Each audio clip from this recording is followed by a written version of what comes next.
All right, We're on. we're on. It's time, Nathan. We've made it. Hello.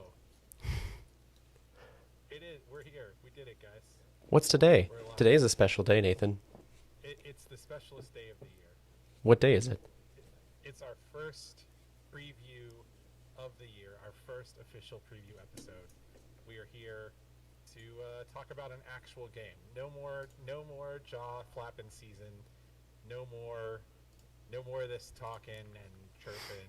Just pure, beautiful football talk. We have so many stats. We are so ready to go. How are you feeling? So many Where's your stats.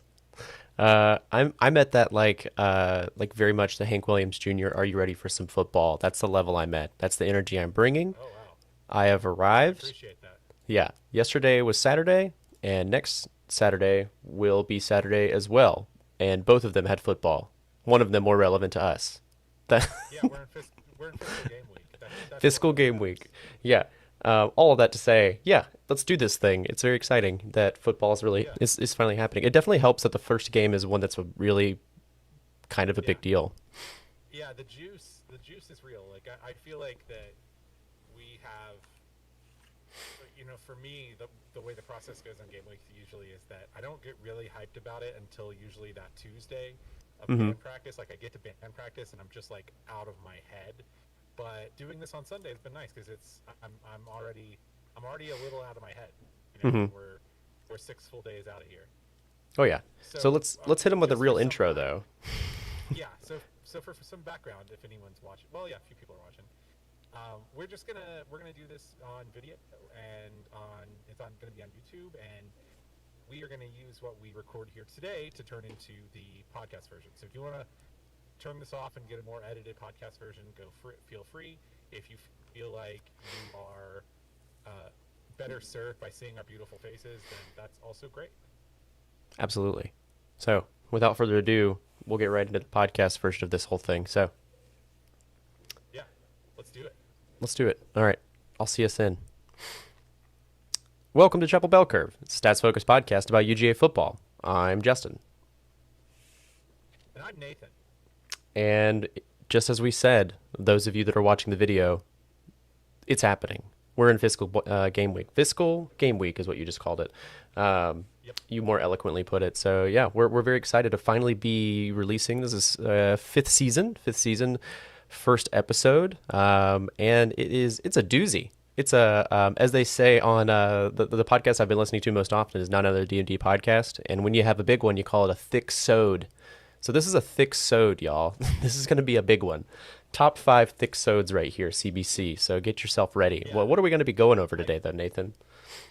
Well, I feel like every time we're in the off season is like our it's sort of the reverse of the Bears hibernation cycle. The off Mm-hmm. season is our sort of wan summer form or winter form, right? We're thin from and we've only foraged like sticks for 3 or 4 months, and we finally get into late August, and I feel like the sort of metaphorical the forest is blooming and there is meat in the forest again to be had, and we are going to start fattening up. So a real thick soda, as you said. So we have some subjective narratives. We have the old Wikipedia deep dive that we always do. We have a butt ton of stats. If you are the kind of person who is here at CBC for stats, then this is going to be a good episode for you because I have a lot of them. We have some over-unders. We have some predictions, things we want to see. And finally, we have everyone's favorite segment. We have Ask CBC, and we have some really good questions. So let's get into it. Mm-hmm, mm-hmm. We always start with our subjective narrative. So you want to hit us with some Wikipedia historical data for this matchup? Yes, I would love to. So, Georgia, Clemson, Georgia. Two teams that have met not as much as, other bigger dynasties might have met, but pretty lopsided history here between these two teams. 42 wins to Georgia's uh, team here. Clemson has 18 wins and four ties between the two. There's a current win streak of one belonging to Georgia. Last Georgia win was in 2014. And overall, pretty Georgia lopsided, I would say. Clemson is a team that's been around for quite some time, obviously, but being part of the ACC and not necessarily the SEC has, in a way, I feel kind of hampered their production overall. But they do have one more national championship than Georgia does. They have several more conference championships since they just seem to keep on winning the ACC. But every other data point, as far as bowl games, all-time wins, bowl records, et cetera, all belong to Georgia. One thing I did find really interesting was that Clemson has never had a Heisman winner. Just odd. I don't know. I feel like they're fairly kind of like sprinkled throughout, the leagues and these bigger dynasty teams, which Clemson really only in recent history I feel has really come into its own as being a team that is a heavier hitter, a heavyweight, more Yeah, of a dynasty league team. But it's been it's been sort of late in, I guess, the late mid 2000s when they really mhm. came sort of to bloom. Sort of Late the Tommy bloomers. Boyd class. Yeah, well, late bloomers relative to the history of college football. But yeah, Uh huh. it is weird that it's really odd to me that Trevor Lawrence never won the Heisman. Is that weird? Like Devonta Smith totally deserved it, but it's weird to Yeah. me that Trevor never won it. hmm I do find that weird. Yeah, the boy who's never lost a game essentially is what they kind of he sort of was. Yeah, I am mad. When you said they never had a Heisman, my first thought was, well, what about Trevor Lawrence? I thought he won. I don't No. know. I just assumed that he did. He just looks like every other. He looks like every other Heisman winner in the history of the Heisman Trophy. So hmm I guess I just assumed. Other Anyway, other interesting things that I learned about Clemson. I didn't go too deep into just kind of their fun facts. I sometimes will find some fun facts about the teams we're playing. But one thing I did find that I did think was super interesting is apparently there's a secret book. If you go to Clemson, you have to sign this secret book that sits in their library, the Cooper Library. It's like a super restricted book, and everybody who goes to Clemson, all the students at some point have to sign the book. And I just want to know like what ancient grimoire are you signing your name to? Like, I play too many RPGs and listen to too many things and read too many fantasy stories to know. I know better than to sign my name into any sort of um, there's that. ancient There's book that of word any sort. grimoire again. Yeah, that's probably one of What's the words of the season easily. yeah? These fell books of knowledge. But what So other kind of subjective narratives are we hearing about this game? I feel like we've been basically subjective narratives all off season, so it's kind of fresh in our heads. You want to hit us with some? yeah. Well, I mean, I think JT Daniels from the Georgia perspective, these are all going to be kind of Georgia centrics. But I mean, Of I course. think JT Daniels, this is his first sort of career yeah, at Georgia, and I guess at USC he started in 1 year, but at Georgia this is his first year starting from day one, and he is certainly the guy, right? hmm He has both pressure and expectations and talent all sort of equal at this moment. And so I think it'll be really interesting to see how he responds to all of those things and hmm how his production matches his pressure and talent and expectations. I mean, it just remains to be seen, though I think that's something that we're going to really be seeing throughout the season. But I think Yeah. this is a really big early test for Georgia writ large. But I think in particular that if Trevor Lawrence is going to have a Heisman run, it really starts today. It starts on Saturday, right? Basically, You mean JT Daniels? I'm sorry, JT Daniels. Trevor Lawrence still on the brain? Yeah, if JT Daniels is going to have a Heisman run, it starts next Saturday, Yeah. and I think he can do it. It's just, there's nothing saying that he can't win the Heisman if he has just an okay game on Saturday. But really, I think if he wants to be in the driver's seat, Saturday's the time to do it. Obviously, this has major implications on the season for both of these teams. I think if you win this game, either one of these teams feels like they have a really good shot to go to the CFP. And if Clemson wins this game, I think they feel like they're shoe-ins, short of something hmm disastrous happening. But if Georgia wins, I think you got to feel like it just gives you insurance, right? I mean, if you beat Clemson and win the rest of your games and then lose to Alabama in the SEC championship, which is not a totally ridiculous scenario, you No. could still possibly go to the CFP. So Yeah. I think there's a lot of kind of weird scenario-based stuff that really spins out of this game. I mean, do you have anything about those big macro ideas before we get into some of the more specific to positions narratives? Yeah, I mean, there's been a lot of speculation about if Georgia wins this game, just like you said, it's a little bit of cushion to kind of coast our way to the SEC championship. But I see a world in which we could win this first game and it shoots us to number three, or it shoots us closer to number one. It could be two or one coming out of this, depending on how the Yeah, other top two teams actually play next weekend, or if they just kind of like have a normal time. I mean, it could be one of those things where we do lose and it won't matter at all. We'll go down to 6 or 7, maybe 8, unless we just get shut out. I think that we could get a little bit lower, but at the end of the day, you win or you lose to Clemson, and it's not that big of a deal either way. You know, it's very it's a exciting, and big we're gonna deal. ride that It's wave. it's a really interesting game in the sense that it is a big deal in terms of the biggest level of your goals for the season. Hmm. But in terms of what is still in front of you, you're right. It is a very interesting game in the sense that it very Yeah, much matters. But I both think of these teams have yeah, scenarios where they go to the CFP without this game, right? yeah. More than anything, I think this game for us is a tone setter. Like it sets the tone, and for both of these teams, really, it sets the tone for us to determine what are we going to do with this new QB, who everyone's very excited about starting out, and for our receiving core, what's going to change, what it's going to look like based on just returning value and the injuries we have. And for Clemson, it's going to be they have uh, a lot of question marks, and so we're going to have to see what sort of tone they set as well. So it's a tone setting game for both teams in a lot of ways. So I'm looking forward to it. But yeah, and I think to sort of transition into the more micro level of this, there is certainly an element of this game where there's a lot of questions that, obviously for every team in the country, but there's a lot of questions you're going to get pretty stark answers to Hmm. during this game, right? So for UGA, I think positionally, especially the defensive backs and receiving targets. So I would say, well, wide receiver and tight end in particular, what do we see out of them? What's the production like?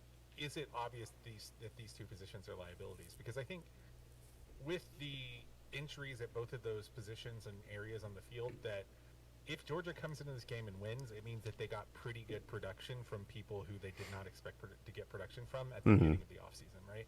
And so there is sort of a swingy nature to this game just in terms of where my head's going to be at, because I think there's a scenario wherein Georgia loses, but the wide receivers and the tight ends look really good, even with all the injuries, and the defensive backs look to be coming along. And I'm not really that upset about it, right? Hmm. And I think there's also a scenario where Georgia wins, and I still have some questions. So I think I'm I think every time that you have a game of this magnitude to start the year, you're pretty jazzed up about it. But I think in particular this year, coming off of COVID, but also just with this sort of, it seems like myriad of questions about this team, that we're going to really find out a lot. And then I think the sort of danger of this game is going to be, it's going to be really easy to make some real wild hot takes off of this game after seeing 4 quarters of football for the first time in a year or whatever. So I Yeah. think I would caution all of you that if this is a loss, please do not like jump off the deep end. So we have some stats, which is a very exciting thing to talk about. We actually have real Yeah, stats that, the we have a lot of offseason, stats. we're coming out of a drought here of stats since the offseason is the offseason. But I know you have a couple tables you were very excited about. Do you want to run through this first table of stats to kind of start setting Yeah, the scene for us? sure. So starting at just some big returning production and advanced statistics numbers, a couple of things that I think are really, really interesting about this. One would be the one is just the Bill Connolly returning production rate. So overall, Georgia has 62% returning. Clemson has 69% returning per Bill Connolly's numbers. But if Hmm. you look at the breakdowns, there's some really interesting sort of gaps on either side. When Georgia has the ball, Georgia has 84% of its returning offensive production coming back. Clemson has 92% of its returning defensive production. So to me, that feels like experience-wise strength on strength, right? Yeah. But when Clemson has the ball, even with all the talent that they have, Clemson has 46% returning production offensively, and Georgia has 39%. Wow. So there are some sort of like strength on strength, weakness on weakness, strength on weakness sort of elements to this game. And I think when Georgia has the ball, it's really going to be strength on strength. And I think a lot of this game is going to be decided when Georgia has the ball, because that Georgia is relying on their offense doing really well, and Clemson is relying on their defense doing really well, just Mm-hmm. from a pure experience production, right? Overall, we have a lot of numbers: EPA, YPP, explosiveness. In both of these scenarios, Georgia with ball, Clemson the ball. And what you really look at when you have a comparative chart like this is, by the way, a chart you can see in our Discord if you want to get on our Mm-hmm. Patreon, Mm-hmm. by the way. But what you're really looking for is if there is a difference, if you see a massive difference. So your general, if you have a good defense and a good offense, most of the numbers are going to be higher on offense, lower on defense, right? But what you're looking for is when you have that scenario reversed. And so a couple that I see that I think are really interesting. Overall explosiveness when Georgia has the ball, Clemson is surrendering 1.34 explosiveness. Their explosiveness rate is 1.34, and Georgia's explosiveness rate offensively is 1.32. Mm-hmm. To me, that's twofold. One, Georgia was not always consistently explosive last year the way that they Mm-hmm. should have been. But I think even more so, I think that maybe there are some opportunities for big plays against this team. I cut up some film in a Twitter thread yesterday on my personal Twitter, and this is something we'll talk about later when we talk about the actual matchup. But I think that there are places on this Clemson defense where you can get them. There are, I think, in particular, in inside linebackers and sometimes safeties that they can get out of position, especially in pass defense. And so I think that explosiveness number to me is intriguing.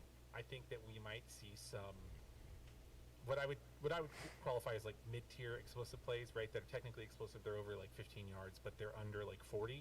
That sort of intermediate, long to intermediate pass play. I think that there's some opportunities for Clemson.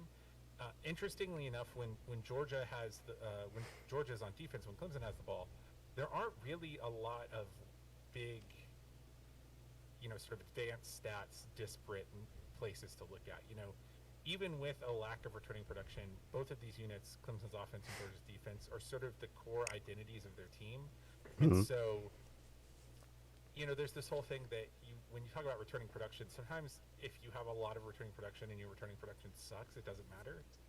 But I think the Yeah. inverse is also true here when you see Clemson with the ball, where if Clemson has the ball, there's not a lot of returning production on the field, but what is coming back is very, very good on both sides of the ball, if that makes sense. Mm-hmm. And if you think about it just through the lens of Georgia's defense, you would say like, okay, well, yeah, you're replacing a lot of defensive backs, but you also have the just all world beater defensive line, right? You have very good inside and outside linebackers. So I think that the same is true sort of like in both directions. So I think from a 10,000-foot view, this looks like a close game to me. Mm-hmm. This looks like a close game where Clemson would be slightly favored, I guess is what I would say, right? And pretty much every rating service has it right about there at that 3-point mark, right? So Yeah. Yeah. I don't Let me. think. No, go ahead. I was going to say, well, let me ask you this regarding the production value, returning production value, because I think this is really interesting what you just kind of said, and I want to expand on it a little bit more. But you said, your returning production doesn't matter if it's bad; it only matters if it's good, obviously.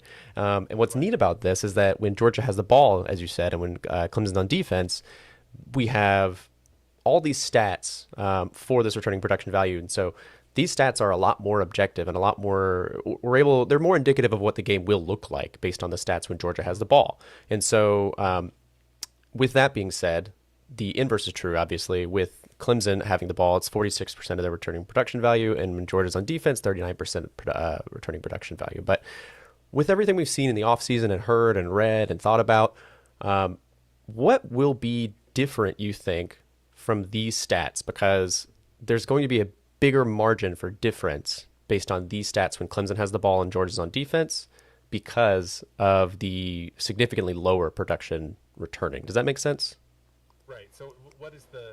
The question is, Are you what's asking? going So to look what's the different? disconnect? Yeah. No, yeah, well, Well, I know the disconnect is just different players, obviously, but because of that, is there going to be a difference in, like schematically, you think, or what will we see immediately? More of the same that we've seen in the past, or what sort of things have we been working on the most that will make a big difference in these data? well, I think. Well, okay. Couple of things. One, Yeah. I think that given the nature of how last year's UGA team worked and how the season went, especially when UGA has the ball on offense. I'm not sure that the nation writ large has fully processed the change in Georgia's offense. We have a question Hmm. about this regarding a comment by Aaron Murray, but they're actually really smart people who are really good journalists. So I really respect their thoughts on the college football writ large that haven't quite bought that Georgia has modernized its offense yet. And I don't think that that's really accurate. And I don't think that, and I think that's something that if you look at these stats, you might think, well, pretty good EPA, pretty good this, pretty good that, right? Pretty, over point 0.2 EPA overall is pretty good. Slightly less than Clemson's offense. Pretty, very good explosiveness. Pretty good success rate, pretty good pass and rush EPA, et cetera, et cetera, et cetera. And you look at that and you might be tempted to think that, well, Georgia's halfway there in this modernization. And I think the biggest difference you're going to see this year with a full offseason is that this is a very modern power air raid offense. That's what they do. They run, zone, well, not power in the sense of like they run the play power, but power in the sense of they want to run the ball. They want to run zone gap schemes and RPOs based off of that. They want to run, read option stuff, and they want to throw the ball deep. And I think we saw some of that, but Todd Monken has been on record as saying that only 30% of the offense is in. So I think from a just purely aesthetic standpoint that you're going to start to see a lot more exotic stuff from Georgia offensively, if only in formations and pre-snap motion.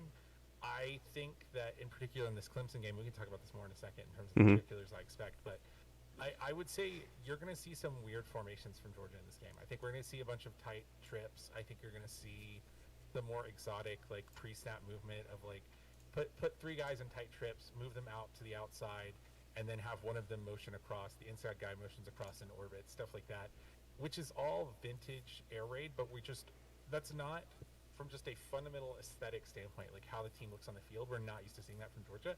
And I think that most people who are not Georgia fans haven't quite processed that like this is just what Georgia's offense is. That's what Todd Monken runs. This is not some sort of like flash in the pan because JT Daniels is a good quarterback, right? And I think that is the thing that is not reflected in the stats when Georgia has the ball, certainly. Hmm. And one key piece of data that I really love, and we were talking about this before, um, and one that sticks out just from last year is the when Georgia's on defense, the rush EPA.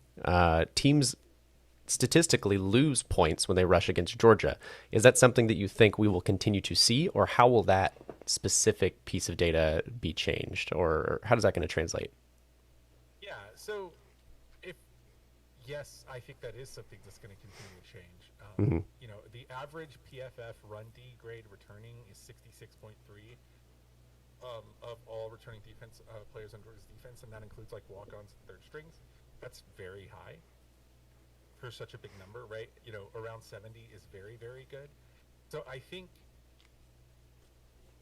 yes, this is going to be a hellacious team to run on, and I think if you Hmm. look at the returning production, particularly in the front seven, you can really see that. Like, I mean, I don't know how you run an interior gap or zone scheme against Jordan Davis, Terrell Walthier, Jalen Carter, Trayvon Walker, and those are just like your defensive linemen, right? And then I have it on good authority that Adam Anderson has gained some weight. Hmm. I've seen it. He looks a little more bulked up. You are the If you look authority. at Yeah, I'm the guy. If you look at Jordan Davis, like Jordan Davis has lost some weight. He's still at 350, but he looks trim at 350, which for the record is terrifying. Yeah. I would be like the guy from Monty Python's Meaning of Life who eats all of the food and then blows up if I weigh 300 pounds. Like that's that's significantly more than I weigh, Hmm. right? Like, and I am a big man, and so for him to be carrying that weight with such surety and such sort of just sveltness is, I think it speaks to his level of like just as they would say in soccer, fitness, right? And I think Hmm. that anything you hear about Georgia's D line all the way through camp has just been hellacious, hard to match up with, causes problems, gets in the backfield, and I don't really think that that's going to change. Georgia has a very good returning inside linebacker core. Apparently Quay Walker is day to day, but should be able to play. And Kobe Dean is probably one of the best returning inside linebackers in the conference. He didn't make the all conference team, which was suspect. The whole all conference team was suspect very large, but whatever. I think, you have dudes in who are going to be your sort of edge guys, your guys who are the overhang player in your star position. Even with the injury to Tyke Smith, the guys that you're bringing in at star, Latravius Brenny, Amir Speed, maybe both of those dudes are run defender specialist almost, right? You would like Mm-hmm. them to be your star run defenders, right? They're big for defensive backs. They look like they play safety. They both play safety at times, right, because of safety depth. So yeah, I don't think that's changing. That's a long way Mm-hmm. of saying. I think Clemson is going to have to beat Georgia in the end, Yeah. and that's really what it's going to be. So you got a few notes here on the subjective stuff. So how does that subjective stuff? You want to go down that list of subjective things and how it matches up with the data we have sitting here? Well, I mean, I would say world beating defensive lines on both teams. That matches up, right? These Yeah. are both teams. In terms of rush, if we look at rush EPA on both sides, right? Georgia's rush EPA is negative .003. Clemson's rush EPA is negative .03, right? Mm-hmm. And so both of these teams, bad things happen when you rush against them. I would point out maybe.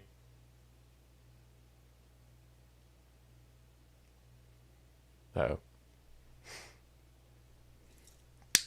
may have lost Nathan.